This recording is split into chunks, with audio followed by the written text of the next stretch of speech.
Hello friends, या ठिकाणी आपण वर्कचे जे काही प्रकार होते त्या वर्कच्या प्रकारामधला दुसरा जो वर्कचा प्रकार आहे आपला कोणता, नॉन फायनाईट वर्क. आणि या नॉन फायनाईट वर्कचे आपण तीन प्रकार पाहायला गेले होते. एक इन्फिनिटिव्ह वर्क म्हणून, दुसरा जेरंड आणि तिसरा पार्टिसिपल. आता हा त्यामधला पहिला प्रकार आपण पाहून राहायला गेलेलो आहोत, इन्फिनिटिव्ह वर्क. आता हा इन्फिनिटिव्ह वर्क म्हणजे काय, तर infinitive work is a form that acts as a noun, adjective or an adverb. का म्हणलं की इन्फिनिटिव्ह अशा पद्धतीचं क्रियापद आहे, अशा पद्धतीचा तो फॉर्म असतो की ज्या माध्यमातून नाउन जे काही आहेत किंवा ॲडजेक्टिव्ह जे काही आहेत किंवा ॲडव्हर्ब जे काही आहेत त्याची क्रिया त्या ठिकाणी दर्शवण्याचा प्रयत्न करत असतात. Now it is the form with to base from of the verb that. क्रियापदाचा जो बेस जो काही म्हटला जात असतो तो क्रियापदाचा बेसचा फॉर्म म्हणून या ठिकाणी त्याला संबोधल्या जात असतात. For example to play, to eat, जसं टू प्ले, टू ईट, त्यानंतर टू कॅच, हे जे आहेत हे काय आहे, इन्फिनिटिव्ह वर्ब आहेत. का बरं इन्फिनिटिव्ह वर्ब आहेत, तर मुख्य क्रियापदाच्या अगोदर, मुख्य क्रियापद प्ले, ईट, इथे कॅच आहे, त्याच्या पूर्वी जे काही म्हटला जात असतात हे टू जर लावल्या गेलेलं असेल, टू प्ले, प्लेला टू लावलं म्हणून टू प्ले झाला. ईट मुख्य क्रियापद, त्याला टू लावलं म्हणून ते इन्फिनिटिव्ह वर्ब झाला. त्याच्यानंतर कॅच, त्याच्या अगोदर टू लावला आपण, मुख्य क्रियापद कॅच, क्रियापदाचं पहिलं रूप, त्याच्या अगोदर टू लावला आणि म्हणून तो इन्फिनिटिव्ह वर्ब झाला गेलेला आहे. आपल्याला एक्झाम मध्ये विचारला जाणार आहे, pick out the infinitive in this sentence or use the infinitive in the sentence. या वाक्यामध्ये इन्फिनिटिव्हचा उपयोग करा किंवा वाक्यातून इन्फिनिटिव्ह वर्ब जे काही म्हटला जात असतात ते बाहेर काढा आणि त्या पद्धतीने. फॉर एक्झाम्पल जर पाहतो म्हणलं, I like to swim, to swim. या ठिकाणी काय आहे, तर या ठिकाणी विशिष्ट अशा पद्धतीचा जो काही करता आहे, आय लाईक टू स्विम, हा स्विम म्हणजे पोहणे जे काही म्हटलं जात असतात ते पोहणं, म्हणजेच हे काय आहे, टू स्विम क्रियापदाच्या अगोदर हे क्रियापद टू याला लागल्या गेलेला म्हणजे हे काय आहे, इन्फिनिटिव्ह फॉर्म झाला, इन्फिनिटिव्ह फॉर्म झाला. कशाचं क्रिया दर्शवून राहिल्या गेलेली आहे, नाउनची, आयची क्रिया या ठिकाणी दर्शवून राहिल्या गेलेला आहे. आणि म्हणून हा नाउन म्हणून जे काही म्हटला जात असतात, कधी कधी या इन्फिनिटिव्हचा उपयोग जो काही म्हटला जात असतो ते नाउन करता या ठिकाणी इन्फिनिटिव्हचा उपयोग होत असतात.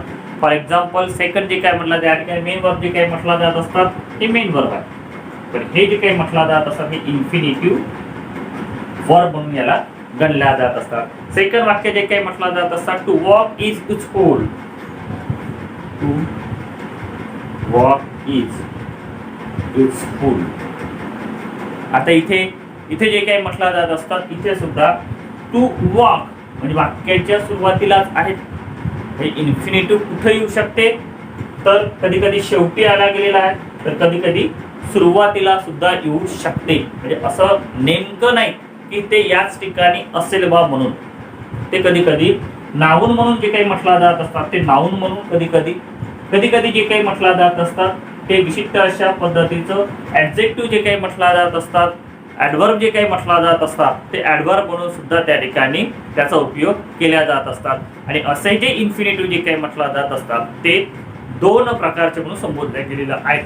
एक टूच्या सोबत जर असं तर ते इन्फिनिटिव्ह, आणि ज्या ठिकाणी टू नाही ते बेयर इन्फिनिटिव्ह जे काही म्हटला जात असतात ते बेयर इन्फिनिटिव्ह म्हणून संबोधल्या गेलेला आहे. हा एक नॉन फायनाईट वर्बचा प्रकार आहे, इन्फिनिटिव्ह वर्ब. त्याच्यानंतर जे काही म्हटलं जात असतात जेरंड वर्ब काय आहे, आपल्याला फक्त समजून घ्यायचं आहे की नेमकं काय आहेत बा, हे पार्ट ऑफ स्पीच काय आहेत आणि पार्ट ऑफ स्पीच मध्ये दर्शवलेले वर्बचे प्रकार कोणते आहेत हे फक्त माहीत असायला हवं. एक्झाम मध्ये आपल्याला याची व्याख्या लिहावं लागेल बा, ते काय करावं लागेल, एक्झाम्पल द्यावं लागेल नाही, फक्त आपल्याला माहीत असायला हवं. आणि हे जर माहीत जर असेल आपल्याला तर सहज जे काही म्हटलं जात असतात, नाहीतर आपण याचा सुद्धा अर्थ जो काही म्हटला जात असतो तो अर्थाचा बेअर्थ करून त्या ठिकाणी जोडण्याचा प्रयत्न करत असतो. दुसरा प्रकार आहे आपला नॉन फायनाईट वर्बचा, जेरन वर्ब. आता जेरन वर्ब म्हणजे काय? A gerund is the word that is the form with a verb by adding ING. Gerund म्हणजे काय? तर जे काही वाक्य असल त्या वाक्यामध्ये जिथं वर्बचा उपयोग केला गेलेला असल त्या वर्बच्या मेन क्रियापदाला तर त्याला प्लस ING जोडला जात असतात. तसं for example go plus ING म्हणजे काय झालं? गोईंग झालं. गोईंग जे काय आहे मला वाक्यातलं काय आहे हे जेरन म्हणून त्या ठिकाणी ओळखलं जातं. Pick out the gerund from the sentence. वाक्यातून जेरन काढून लिहा. तर त्यावेळेस आपल्याला जिथं मुख्य क्रियापदाला ING लागल्या गेलेली असते ते वर्ड्स काढायचं असते आणि ते आपल्याला आन्सर मध्ये लिहायचं असते. 12वी मध्ये विचारण्याचा एक प्रकार आहे. तर हा जेरन जो काही म्हटला जात असतो, gerund is the word that is the form with a verb by adding ING and act as a noun or object जे काही म्हटला जात असतात. एक कधी नाउन म्हणून सुद्धा याचा उपयोग होत असतो किंवा वाक्याचा एखादी ऑब्जेक्ट जो काही म्हटला जात असतो तो ऑब्जेक्ट म्हणून सुद्धा होत असतो. फॉर एक्झाम्पल प्ले च प्लेईंग, स्विम च स्विमिंग, त्याच्यानंतर डान्सचं डान्सिंग, लर्नचं लर्निंग. म्हणजे मी त्याला मुख्य क्रियापदाला प्लेला ING लावला म्हणजे प्लेईंग झाला म्हणजेच काय झाला? जेरन झाला. त्याच्यानंतर स्विमला मी ING लावला म्हणजेच काय झाला? स्विमिंग झाला म्हणजे जेरन झाला गेलेला आहे. तर अशी मुख्य क्रियापदाला ING लावणे म्हणजेच काय होते? जेरन म्हणून त्या ठिकाणी संबोधल्या गेलेलं आहे. फॉर एक्झाम्पल जे काही म्हटलं जात असतात, I like swimming, I like swimming.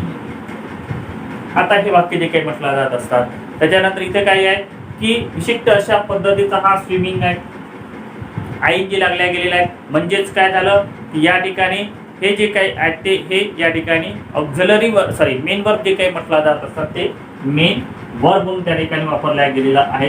त्याच्यानंतर हे जे काही म्हटलं जात असतात लाईक जो काही म्हटला जात असतो तो त्या ठिकाणी विशिष्ट अशा पद्धतीचं एक बेयर जे काही म्हटला जात असतात ते बेयर म्हणून त्याला त्या ठिकाणी क्रियापदाला संबोधल्या गेलेलं आहे.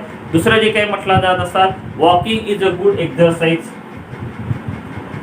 Walking is good exercise.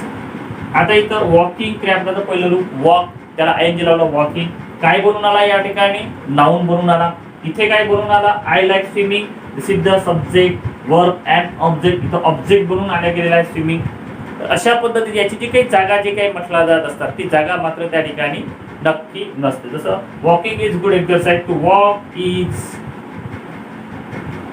Good exercise. Good exercise म्हणजे दिलेल्या वाक्यामध्ये जर इन्फिनिटिव्हचा उपयोग जर करायचा असेल तर वाक्य काय होते?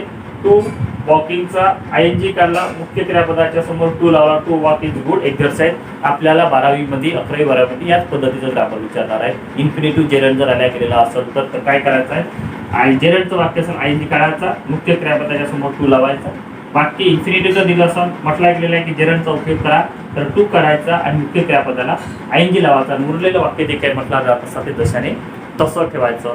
हा एक आपला नॉन फायनाईट वर्ब जे काही म्हटला जात असता त्या नॉन फायनाईट वर्बचा हा दुसरा प्रकार होता. आणि तिसरा जो प्रकार जो काही म्हटला जात असतो नॉन फायनाईट वर्बचा हा आहे आपला पार्टिसिपल वर्ब जे काही म्हटला जात असतं ते पार्टिसिपल वर्ब. म्हणजे क्रियापदाचं रूप जे काही म्हटलं जात असतं फक्त present participle, past participle, perfect past participle जे काही म्हटलं जातं म्हणजे first form, second form and third form जे काही म्हटलं जात असतात तरी काय असतात तर हे असतात आपले प्रेझेंट पार्टिसिपल ज्याला म्हटलं जात असतात. त्याच्यानंतर हे जे काही म्हटलं जात असतात पास्ट पार्टिसिपल. त्याच्यानंतर हा परफेक्ट पास्ट परफेक्ट जे काही म्हटलं जात असतं तो पास्ट परफेक्ट प्रिन्सिपल जो काही म्हटला जात असतो त्या पद्धतीचं ते वर्ब असतात. आता या तिन्ही वर्बचा विचार जर करतो म्हणलं त्याचा बेस फॉर्म जो काही म्हटला जात असतो तर प्रेझेंट टेन्स आहे.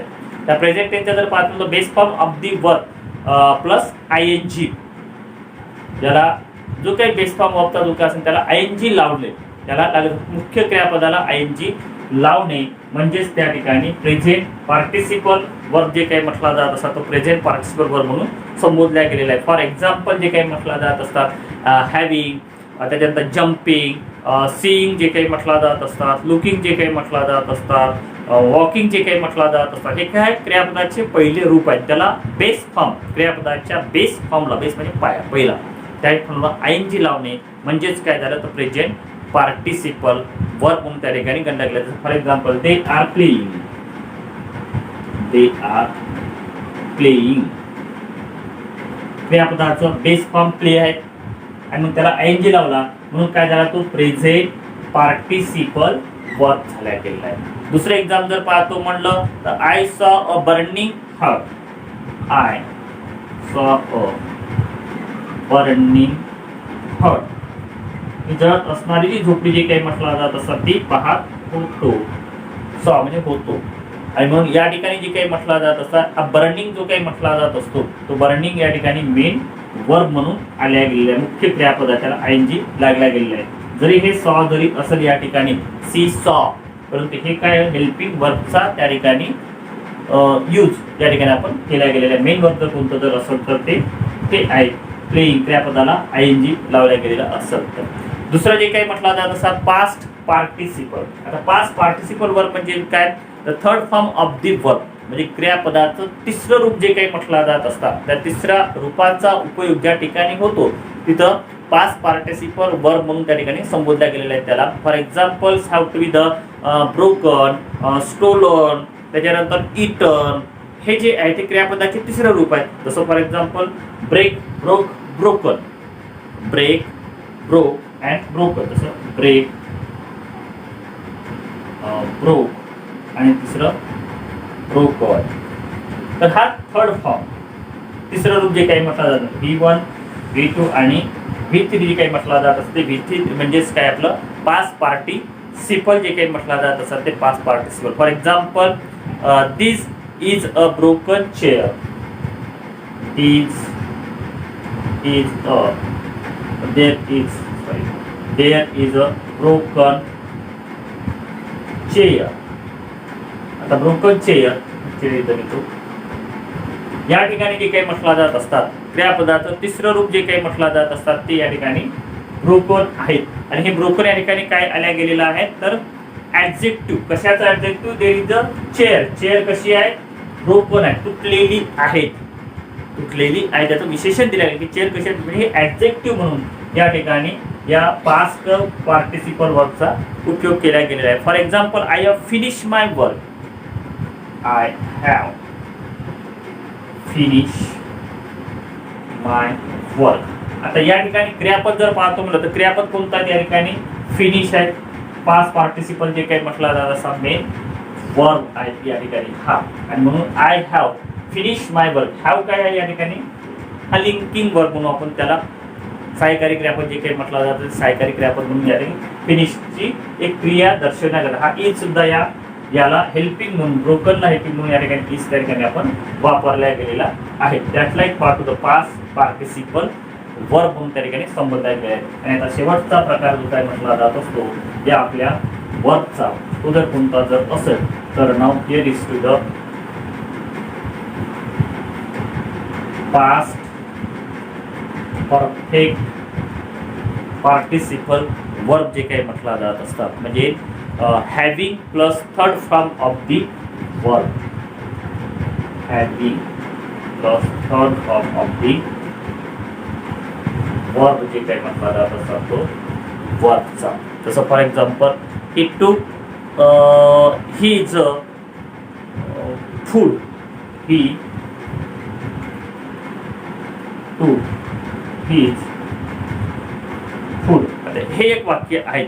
दुसरं वाक्य आहे he went to school, he went to school. आता या दोन्ही वाक्याचा विचार जर करतो म्हटलं तर काय म्हणलं की ही टूक हिज फूड, त्याने त्याचं अन्न घेतलं म्हणजे जेवण घेतलं आणि ही वेंट टू स्कूल आणि तो शाळेमध्ये गेलेला होता. काय म्हणलं की having plus verb three form of the verb means to the past perfect participle verb. आणि म्हणून या वाक्याला जर आपल्याला करायचं असेल तर having, having means he having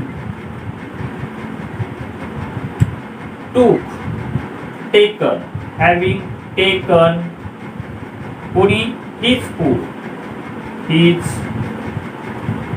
food commerce, he went to school, he went to school. हे इथं काय आहे, दोन वाक्य आहेत, कंपाऊंड सेंटेन्स आहे दोन्ही, हे आणि हे म्हणजे दोन वाक्य आहेत त्या ठिकाणी. दोन्ही वाक्याला जोडण्याचा प्रयत्न आपण हॅव्हिंग न केला गेलेला आहे, म्हणजे त्याला सिंपल सेंटेन्सचं ते वाक्य झालं गेलेलं आहे. Having taken his food he went to school that. अशा पद्धतीने जे काही म्हटलं जात असतात हे वर्ब जे काही म्हटलं जात असतं म्हणजे पार्ट ऑफ स्पीच. आणि या पार्ट ऑफ स्पीचमध्ये जे 8 आपण प्रकार सांगितले गेलेले आहेत, म्हणजे 5 लाख शब्द आणि 5 लाख शब्दाचं डिवायडेशन 8 भागामध्ये केल्या गेलेलं आहे. त्या 8 भागामधला पहिला प्रकार आपण नाऊन पाहायला गेलेला आहे पार्ट ऑफ स्पीचचा, त्याच्यानंतर प्रोनाऊन पाहायला गेलेला आहे आणि त्याच्यानंतर हा तिसरा जो काही म्हटला जात असतो तो वर्ब.